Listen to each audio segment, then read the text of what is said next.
dia ampitomboana antsika hatrany ane ry havana ny fahasoavana sy ny fiadanana avy amin'Andriamanitra raintsika sy Jesosy Kristy Tompo. Faly miarabantsika rehetra indray mpanaraka ny fandarana logos amin'izao lahady maraina izao. Mialoana indrinisantsika ny afatra dia manasantsika ry hiaraka ivavaka sika. Irainay tsara indrindro misaotranao zay fa mifoazonao indray amin'izao lahady maraina izao. Inoanay ary atokisanay fa manakolazaina aminay ianao. Satria mbola androm-pahasoavana izao izay izarano aminay ny teninao. Sokafy ny fonay hahaindray ary tendreo koa ny molotro mba aizako manambara izay tianao lazaina aminay. Ny anaranao Jesosy. Amen. Ny tenin'ny soratra masina zay akatsika ny afatra amin'izao alahady maraina izao amin'ity fandarana logos ity dia arak'izay hitantsika amin'ny epistily nosoratan'i Paul ho an'ny Romanina. Romanina toko 12 ny andininy voalohany ka hatramin'ny andininy fahavalo. Romanina toko 12 andininy voalohany ka hatramin'ny andininy fahavalo. Nivakitro izao amin'ny anaran'i Jesosy. Koa amin'izany mangataka aminareo aho rahalahy noho ny famindrampon'Andriamanitra mba hatolotrareo ny tenanareo ho fanatitra velona, masina, sitrak'Andriamanitra dia fanompom-panahy mety ataonareo zany. Ary aza manaraka ny fanaon'izao tontolo izao fa miova amin'ny fanavaozana ny saina. Hamantaranareo izay sitrapon'Andriamanitra dia izay tsara sady akasitrahana no marina. Fa noho ny fahasoavana nomenahy dia izao no lazaiko amin'ny olona rehetra izay eo aminareo. Aza mihevitra mihoatra noho izay tokony ho heverina, fa mihevera izay onony araky ny ohatry ny finoana izay nozarain'Andriamanitra ho anareo avy zavady. Fa toy ny ananantsika zavatra maro momba ny tena iray nefa tsy mitovy asa izay rehetra momba ny tena, dia toy izany koa isika na dia maro aza dia tena iray ihany ao amin'ny Kristy ary samy miara-momba ny tena isika rehetra. Ary satria samy manana fanomezam-pahasoavana samy hafa isika araka ny fahasoavana izay nomenantsika, raha faminaniana dia aoka atao araky ny ohatry ny finoana, raha fanompona amin'ny fiangonana dia aoka ho amin'ny fanompona, raha mampianatra dia aoka ho amin'ny fampianarana, raha mananatra dia aoka ho amin'ny fananarana, izay nanome dia aoka ao amin'ny fahatsoram-po, izay manapaka dia aoka ao amin'ny fahazotoana, izay mamindra fo dia aoka amin'ny fifaliana. Amen. Romana toko 12 ka hatramin'ny fahavalo iaho teo izay ibanjinantsika ny lohateny hoe ny fanompoam-pahasoavana. Ny fanompona an'Andriamanitra dia fahasoavana izany, tsy adidy. Matetika moa rehefoana amin'ny fitenin'ny olona hoe ny adidy tsy an'olony ratsy. Zaho indray te hiteny hoe ny fanompona dia ho an'ny olona no hasoavana sy no hamarinina. Tsy miankina amin'ny ilay atao hoe intégrité na ny fahatsaran'ilay mpanompo. Satria izay ny paradigma mahazatra ny fiainam-piarahamonina hoe ny olona tsara, ny olona mendrika, ny olona tonga lafatra, ny olona modely no natsoina hanompo. Non, ny fanompona dia fahasoavana, c'est une grâce. Ary noho izany ny olona izay gracieux, hainareo dika zany gracieux zany, olona anankiray tahaka ny olona voaheloka ho faty, un condamné à mort. Tsy misy moa aty amintsika ty zany fa any amin'ny tany Amerika mbola misy zany atao hoe condamné à mort amin'ny couloir de la mort zany. Dikan'izay condamné à mort kriminel olona tsy azo eritreretina mihitsy zany nefa zany ny olona kriminel zany dernière minute na dernière seconde mahazo grâce présidentielle na grâce royale raha mpanjaka ny mitondra eo dikan'izay olon-dratsy no atao hoe noasoavana no zany raha miteny hoe fanompo-pahasoavana donc olona tena tsy alehany no nofidin'Andriamanitra hitondra ny hafana no zany ravana mihitsy ilay fotoposainantsika mahazatra hoe olona tsy misy tomika olona zay miveritsika hoe nanana parcours de vie na parcours spirituel exemplaire no na manana ataotsika hoe droit satria amitsika mantsy droit ny mahampanopin'Andriamanitra non c'est une faveur mitovitovy mantsy ny atao hoe grâce sy faveur grâce sy ny faveur de mitovy tsy misy question na mérite tsy misy na question na droit fa grâce izay no lazaina hoe atsona ho amin'ny fanompona eto amin'ny Romana toko 4:12 eto zay le hoe koa mangataka aminao aho rahalahy noho ny famindrampon'Andriamanitra mba hatolotra ao ny tenanao ho fanatitra velona dia fanompom-panahy matetika tsika rehefa mitory an'ity Romana toko 4:12 ty 1:1 ty dia ny mahamaika ny mpitoroteny sy ny mpamaky azy dia le hoe atoloro ny tenanao ho fanatitra velona fa tsy ny fanoloran-tenanao no important tsy ny fanoloran-tenanao no zava-dehibe satria iny nytiatsika sy n'accent hoe za nanolo tena ho an'Andriamanitra zany hoe efa misy friarehana ihany hoe za zany nanao zavatra ho an'Andriamanitra fa alohan'io dia misy teny mazava tsara noho ny famindrampon'Andriamanitra za zany RGL raha manatombotso Jean-Luc matoa manana an'ity sacerdoce ity dia noho ny famindrampon'Andriamanitra fa tsy noho ny zavatr'afa tsy noho ny hoe nanofy aho tsy noho hoe narary dia sitrana tsy noho hoe zao fa noho ny famindrampon'Andriamanitra tsy ndrina tsara zany zay côté anankiray zay côté ray zay fototra plutôt fa tsy côté zany olona gracier zany olona namindrana fo no olona irahina hanompo no zany dia ao anatin'ny atao hoe fanompona na sacerdoce terme fampiasanay matetika ary io foana ny filamatra eto amin'ny RGL sacerdoce ary sacerdoce universel zany hoe fanompona ho an'ny olona rehetra ary io tena important be tsy fanompona eo anivony sehatry ny fiangonana ihany ary ny fanompona zay ny antson'Andriamanitra ahy dia mba ho an'izao tontolo zao ho fanasiny tany hanome tsiro ny fiainana andavanandro ary eo no erreur ny mpanompon'Andriamanitra sany isika mpanompon'Andriamanitra tsy manandraraha amin'ny fiainana zao tontolo zao tsy manandraraha amin'ny fiainan'ny tany ny sira tompoky dia natao hanome tsiro zay matsatso ny fiarahamonina simba ny fiarahamonina potika zao tontolo zao potika ny firenena mila sira iza no andrasatsika hanasina an'izany isika zay aviatro amin'ny sehatry ny asa fanompona sacerdoce universel azadino io ho atsika mpanompon'Andriamanitra tsy sacerdoce local tsy sacerdoce paroissial tsy sacerdoce communautaire ina le communautaire hoe nareo ao amin'ny fiangonanareo saminareo ao mifanazavazava ao tonga am'le vazovazona izy hoe mahery atanànao ao nareo dia miseho anareo milay satria nareo saminareo fa nilananao dia ianao manana sahy manana confrontation amin'ny aty ivelan'ny rindrina efatra satria sacerdoce universel no ny antson'Andriamanitra atsika mandehany anareo hitoriny filazantsara amin'ny olombelona rehetra donc tsy misy frontière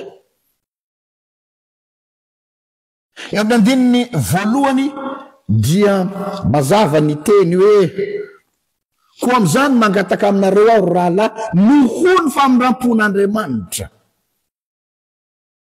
mba hatolotrareo ny tenanareo fanatitra velona noho ny famindrampon'Andriamanitra. Ka eto ny teny hoe famindrampo na grasy na fahasoavana dia raha ohatra ka jerena ohatrany hoe tsy mifanome zany hoe grasy sy sacerdosy zany. Terme anankiroa tsy tokony hiaraka, zany hoe tsy tokony hiaraka ny atao hoe fahasoavana sy fanompona, satria raha miteny hoe fanompona ianao na sacerdosy dia ao ambadika zany terme zany misy teny hoe servitude na hoe service na koa hoe serviteur, ary serviteur égale ambevo, esclave. Donc ohatrany tsy tokony hiaraka zany hoe grâce sy servitude zany. Kanefa dia nampiarahany Paoly eto hoe les grâces dia compatible tsara amin'ny atao hoe fanompona. Petraka zany ny fanontaniana hoe move misy liberté ao anatin'ny sahany fanompona. Tsy matsiaro voagejageja ve amin'ity asan'Andriamanitra ity, tsy matsiaro voateritery. Misy mantsy mieritreritra an'izay hoe za aloha tsy tiako ny manao an'io asan'Andriamanitra io fa ao tsy mahazo manao an'izao, tsy mahazo manao. La grâce tsy misy zavatra manery fa ny fahasoavan'Andriamanitra no booster am'izay zavatra atao rehetrarehetra. Zay zany no zavatra important zay tsara azava amintsika am'izao afatry ny soratra masina izy.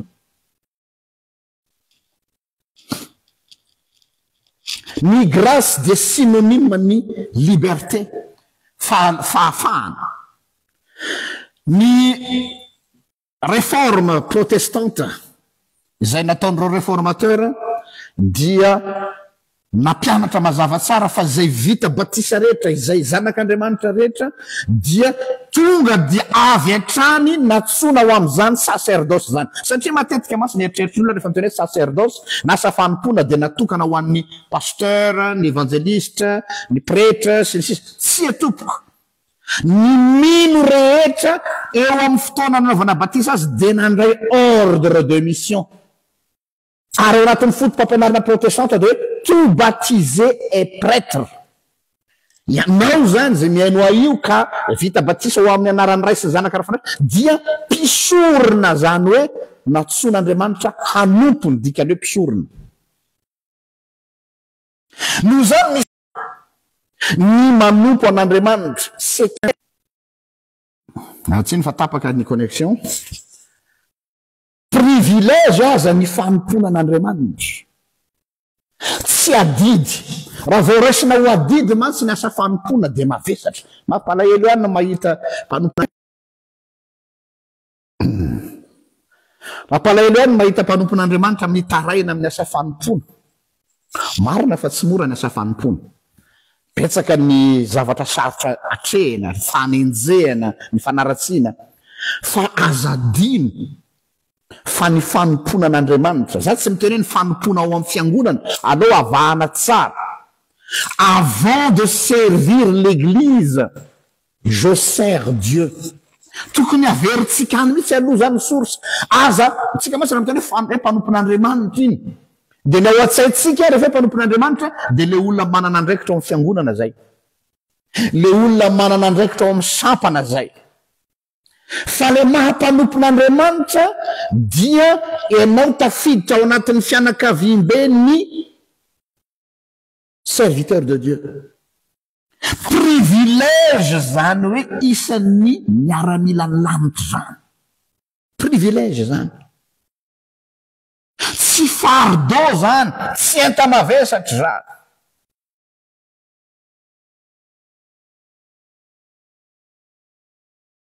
Grâce zany, fahasoavana. Ary zay natonga ny teny Paoly apôstôly le miteny hoe hevery fiantsonanareo roalahy fa tsy nareo kory no endry amin'ny olona rehetrarehetra, tsy misy tsy anareo no matanjaka ny olona rehetra, kanefa ny adala amin'izao tontolo izao no fidian'Andriamanitra hampamenatra ny endrika. Mbola miverina amin'ilay teniko tary aloha tery ihany tary amin'ny voalohany hoe c'est une grâce. Le mahampanompon'Andriamanitra dia grâce, faveur, privilège. Noho zany ny hoe nantsona hanompo any Kristy aloha. Zay vao hoe manompo ny fiangonana. Averiko tsara hoe zay no priorité. Rehefa izay no moteur manosika anao amin'ny asan'Andriamanitra, dia tsy mila motivation hafa akoatr'izay ianao. Ny mahavoatsika mantsy tady ho découragé tsika, tady ho kivy amin'ilay asa fanompona. Satria nahoana? Satria ny motivation tsika ampiakintsika amina zavatra ivelany, amin'ny zavatra extérieur. Ohatra hoe mahafinaritra ny toetra ny mpiara-manompo, mahafinaritra ny mpiara-mivavaka, mahafinaritra ny mpiara-miasa. Asa tiany fa aux izy teny Fernand Le Grand zay, j'ai cherché l'église et j'ai trouvé le monde. J'ai cherché le monde et j'ai trouvé l'église. Ny fiangonan'Andriamanitra de eto am'izao tontolo zao, fa tsy any amin'ny abakabaka. No zany mila misatondra amin'ny karazana fofore rehetrarehetra ianao. Na io mpiara-manompo aminao sy mpiara-miasa aminao io, dia mety ho lasa obstacle ho amin'ny fanomponao, satria misy olona baikony fitiavatena. Misy olona baikony ny atao motivation impure. Fa tsy meritreritra izy fa ny fanomponan'Andriamanitra dia grâce, dia asehony karatreny foana rehefa mandeha ny asa fanompona. Io ne tonga dia mianjahanjy. Samy afaka midina tsara velatsy, ahoana rahalahy, ahoana ranabavy, ahoana risea. Fa ny motivation ny mpanompon'Andriamanitra manao ny asany tsy mitovy. Fa io un jour ou l'autre tsy maintsy mibaribary eo hoe inona moa ny motivation manosika an'ilay zalahy ty manao an'io asa io. Mitady reconnaissance ve izy, mitady estime amin'ny fiarahamonina ve izy, fa tsy maintsy miseho io. Ary rehefa ela ny ela ka kofony riaka eny le izy, dia mipotra ihany. Fa raha ohatra kosa ny fanomponao, ny fanoratenanao, dia baikolona hoe grâce, baikolona hoe privilège ny hanompoko an'Andriamanitra, dia tsy mijery an'ireo olona reo. Noho zany ny fanompontsika ny Kristy dia aoka ao amin'ny toe-tsain'ny olona no hamarinina, ao amin'ny toe-tsain'ny olona gracier, ao amin'ny toe-tsain'ny olona izay nandray mentalité ny olona gracier zay no hitondrana ny fanompona. Tsy mana toe-tsaina araky ny dette morale. Misy koa mantsy olona manompo an'Andriamanitra par dette morale. Ny olona mandeha par dette morale tompoko tsy olona resy lahatra, tsy olona babo ny fitiavan'Andriamanitra, fa hitanareo dette morale ka izy namonjy ahy tamin'ny fotoan-tsarotra dia sarotra ny andany teniny. Zany fa fanao ny olona rehefa mandeha par dette morale anao mety exploiten'le olona namonjy anao ianao, zany namonjy anao tamin'ny fotoan-tsarotra, zany natafitanao, dia sa manohitra an'le olona ianao satria izy no natafitanao. Dia misy olona ny fifandraisana amin'Andriamanitra ohatr'izay koa. Fa ataontsika hoe nahazo fahasoavana izy tamin'ny fiainany, mety narary izy dia mba sitrana, mety nanana tsy nanana asa izy dia nahazo asa, dia izay ve ny moteur hoentinao manompo an'Andriamanitra? Mamperitreritra ihany maheno mpanompon'Andriamanitra miteny ny resy lahatra nanao ny tiasan'Andriamanitra ty dia izao narary dia mety nambavaka na metra tanana dia sitrana. Dia izay ve ny moteur anao manosika an'Andriamanitra? Andriamanitra ane mandatsaka ny ranomorany amin'ny ratsy fanasany tsara fanahy. Andriamanitra ane mamposaka ny masoandriny amin'ny ratsy fanasany tsara fanahy.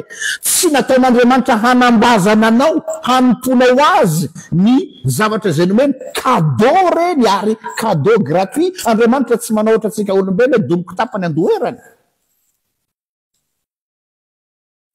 Fa ny fanompona dia tokony fahatsapana hoe noasoavina, zany hoe namorana fo. Ary rehefa babo ny fitiavan'ny Kristy ny olona anankiray dia tsy manompo par dette morale. Mazava ny teny Paoly amin'ny Efesiana toko fahenina andiny fa 5:10. Efesiana toko fahenina ny andiny fa 5:10 hoe ary kiraroy ny fahavonona-panahy avy amin'ny filazantsara ny fihavanana ny tongotrareo. Kiraroy avy amin'ny fahavonona-panahy, kiraroy avy amin'ny fahavonona-panahy avy amin'ny filazantsara ny fihavanana ny tongotrareo. Zany hoe ny motivationtsika zany ny fahavonona-pana avy amin'ny filazantsara zany hoe le afatra torinao ihany no source de motivationao fa tsy hoe miandry fitahina na miandry zavatra omena ho tambiny rahampitso noho ny fanomponao fa le zavatra lazainao mihitsy no mampivibre anao le zavatra lazainao mihitsy no manetsika anao satria tsapanao fa zava-dehibe le zavatra torinao dia iny no tsy mamelanao tafandromamby ao amin'ny efitrano misy anao na ao amin'ny coin anao le message zaraina mihitsy no motivant le message zarainao mihitsy no vibrant le message zarainao mihitsy no renversant azerany avy eo amin'ny sezany fahakamonao ianao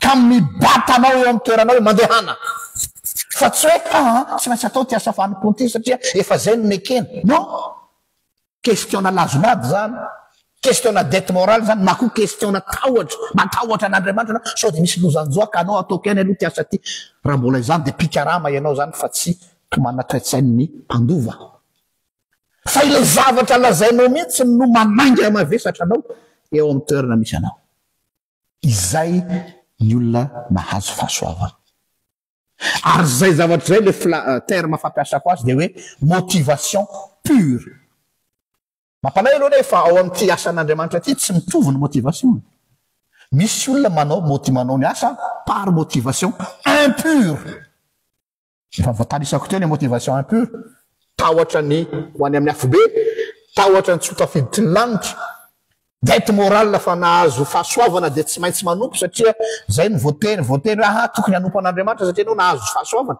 Andriamanitra tsy manao an'izany fa ny motivation pure ilay zavatra torinao mihitsy no mandresy lahatra anao mababo ny fonao manery anao avy ao anatiny araka le teny Paoly ny fitiavan'ny Kristy no manery anay koa izay no afatra eto am-pamaranana hoe aoka ny fanomponao ho raisinao privilège fa tsy devoir raisinao faveur fa tsy droit voninahitra ny ao an'Andriamanitra zay aza hatramin'ny taloha indrindra ka ho azy mandrakizay mamakisika misatranao zay no ny fanompo-pasoavana zay nomenao anay Jesosy mandinika tokoa mantsy zahay hoe fa iza moa zahay no mba niantefany safidinao firifiry no mahay lavitra firifiry no intègre lavitra mihoatra no anay kanefa ny safidinao dia niantefa aminay fahasoavana lehibe tsy takatry ny saina izany ka dia izany no manosika anay ankehitriny handany ny andronay sisa ho amin'izany vaovao mahafaly izany vaovao mahafaly zay tsy azonay kobonina samyrery ary natsonao ho fanatsy ny tany ny dera ny laza voninahitra ho anao rery ihany zay hatramin'ny taloha indrindra ka ho anao mandrakizay amen mirafa antsika rehetra samita in'Andriamanitra tompoko